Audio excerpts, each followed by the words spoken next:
and welcome to the last module of Solar-Powered Water Systems, an overview of principles and practice. My name is Laura Lambert, and I will be joining you again in this week's discussion forum. We appreciate the effort you have put into the discussion forums and assignments over the past 6 weeks. We're looking forward to this last week of rich discussion around non-discrimination and inclusion in programs that involve solar-powered water systems. In the discussion forum this week, you'll be hearing from myself, as well as Petra Schmitter and Andrew Armstrong. We will also be joined by a colleague from UNICEF in Vanuatu, Jake Ward. Let's hear a greeting from Jake. Hi everyone, my name is Jake Ward and I'll be supporting you through this sixth and final module, Leaving No One Behind in Solar-Powered Water System Programs. I work as a WASH specialist and sustainable energy focal point with UNICEF in Vanuatu. With a previous career in oil and gas exploration and a master's degree in renewable energy backed by engineering and commerce bachelors, I've spent the past 6 years tackling water energy nexus challenges in Indonesia and the Pacific. Unfortunately, a significant proportion of solar-powered water systems installed in the Pacific, let alone the rest of the world, fail to meet the needs of the people they are designed to support. Hence, it is a privilege to be participating in this course with you to ensure we leave no one behind in future programming. We've explored solar-powered water systems from many different angles throughout the course, but we have yet to focus on the social implications of the technology. This is what we will do in this last module, leaving no one behind in solar-powered water system programs. The content in this module will be available on the CapNet platform until Sunday, the 3rd of November. We aim to send your final assignment grades and course certificates to you by the end of November. In this module, we will provide you with a framework and background for evaluating equality, non-discrimination, and inclusion in programs that utilize solar-powered water systems. If you fully engage in this module, by the end, you'll be able to identify marginalized populations and barriers to inclusion in your professional operating context. You'll be able to apply principles of equality, non-discrimination, and inclusion to programs that utilize solar-powered water systems in order to evaluate the influence of the technology on quantity, quality, accessibility, reliability, and affordability of water services for marginalized populations. Now let's hear a bit more about the content of this module from Andrew. Solar-powered water systems make it possible to reach those who have been traditionally left behind in water development. However, as has been mentioned multiple times throughout this course, the technology can also contribute to even further exclusion if certain risks are not well understood and mitigated. When planning for and evaluating programs that utilize solar-powered water systems, it is necessary to identify populations that are marginalized or at risk for being marginalized from the water services. The displayed diagram conceptualized by Louisa Gosling at WaterAid suggests 3 dimensions of a person's identity that can contribute to either inclusion or exclusion. The spatial dimension represented by the blue circle considers the influence of the location where an individual or group of people live. For example, people who live in remote, rural areas might be harder to reach with high levels of water service and are at greater risk for water system failure than those who live in close proximity to an urban area. The group dimension represented by the yellow circle considers how characteristics of the population such as religious, political, or ethnic affiliation influence inclusivity. An example of a marginalized group of people based on ethnic and religious identity would be the Rohingya people in Myanmar. The individual dimension represented by the gray circle considers the influence of personal characteristics such as gender, age, disability, and landowner status on inclusivity. As these different aspects of identity overlap or intersect within an individual or group of people, disadvantages may increase or decrease. This simple framework can be applied to any geopolitical context to identify people groups who are at risk for exclusion from services, as well as the degree of risk. This diagram comes from one of your required readings this module. The sections on the left under the banner Identifying Who is Marginalized summarize what I've just been talking about. Once marginalized populations have been identified, the next step is to examine the specific environmental, institutional, and/or attitudinal barriers to inclusion in water, sanitation, and hygiene services, and to develop approaches that address them. This is where solar-powered water systems fit into the framework. Consider, for example, women, children, and people with physical disabilities who need to collect water on a daily basis.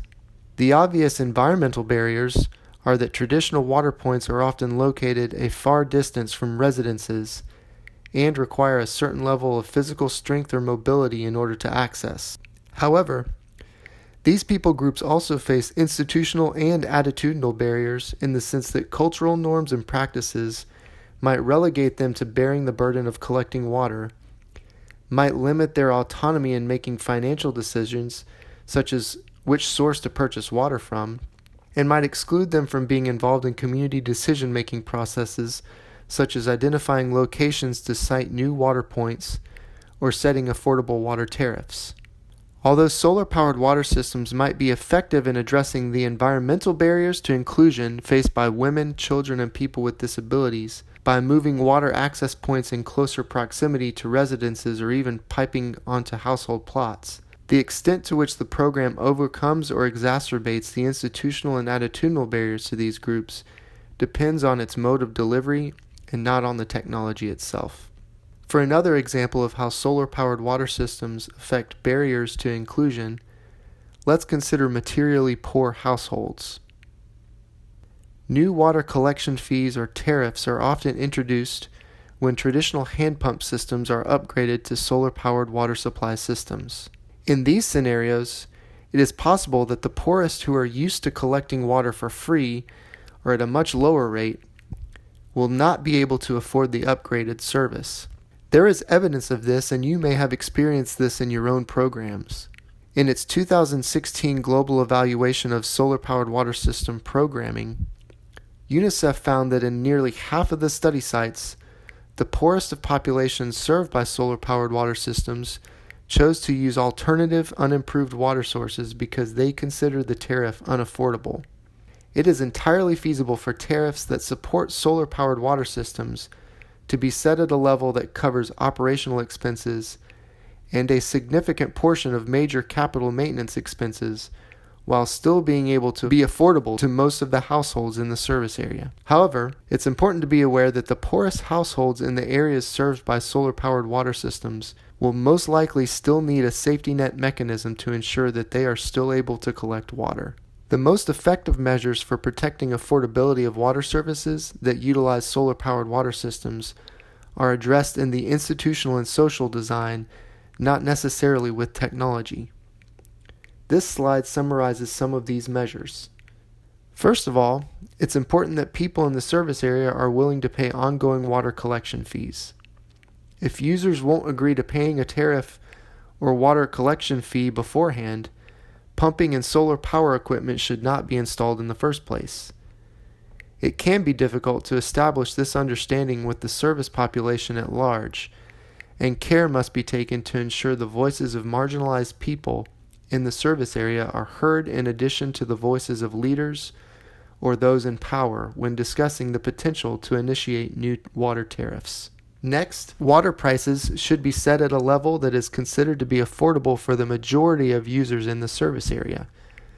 However, water prices should not be set so low that they undermine long-term cost recovery goals. Pro-poor tariffs do not necessarily need to be at odds with financial viability, especially if adequate safety net mechanisms are in place. Which brings me to the last measure. Water management and other socially minded entities in the service area, such as local faith actors or community-based associations, can help identify households that are not able to pay for water and co-develop customized, low-tech mechanisms for allotting and tracking fees or reduced price distribution of water to those households. This allotment of free water can also be built into the budget and financial accountability system and works best when implemented under the pay-as-you-go model. I should also mention that there are technical solutions that hold promise for administering safety net mechanisms while also enabling financial transparency and accountability. With prepaid water metering systems offered by companies such as Lorentz, Grundfos, Sustec, eWater, and Laysan, users buy credit with cash and use it to purchase water by container or in bulk, at public tap stands or on-plot connections. All payment and water dispensing transactions are tracked, and some models come equipped with data transmission features so management entities can monitor service provision in near or real time. Although this technology has been around for decades, there is no comprehensive set of international specifications or certifications covering both hardware and software for prepaid water meters, and the products often have technical performance issues. When implemented within a water supply system, prepaid water meters incur costs for additional hardware, including the cards, keys, or fobs that are used to store credit, as well as ongoing service and data accessibility. These costs need to be accounted for and weighed in the lifecycle cost analysis. In theory, prepaid water meters enable delivery of targeted demand-side subsidies to the poorest people. For this reason, there is much interest in the technology for use in refugee settings and rural communities, but to date, there has been little documented evidence of prepaid water meters being utilized at any significant scale in these settings. These examples I've shared are just a few ways solar-powered water systems can be implemented in a manner that enables inclusive water services. I look forward to exploring this further with you and hearing about your own experiences in the discussion forums this week. We have compiled a few readings for this module that will provide you with a foundation for delivering inclusive programming with solar-powered water systems. The first resource is a video segment from a webinar presented by Louisa Gosling at WaterAid. In this video, Louisa describes WaterAid's so-called marginalization framework, which is useful for identifying marginalized populations, the specific barriers to their inclusion in WASH services, and potential ways to address those barriers. Next, we are asking you to read a chapter from WaterAid's Equality, Non-Discrimination, and Inclusion Toolkit that explores various aspects of identity and describes how they might lead to people being marginalized. We are also asking you to go back once again to the UNICEF Global Evaluation of Solar-Powered Water Systems and read the section that discusses user payments and money management in solar-powered water systems. This section presents the findings I mentioned earlier regarding actions the poorest households take when they are not able to afford tariffs for accessing water from solar-powered water systems. Lastly, I've included a section of the most recent WHO and UNICEF Joint Monitoring Program report in your required readings. This particular section shares the most up-to-date thinking around affordability of water services and is useful for informing discussion around financial inclusion with solar-powered water systems. Thank you again for taking the time to watch this orientation video and for the contribution you have made thus far to this course. If you have any questions about the online course platform, the final grading process, or any aspect of the course, please email the course coordinator at the email address listed on the screen. Let's finish strong in the discussion forum this week.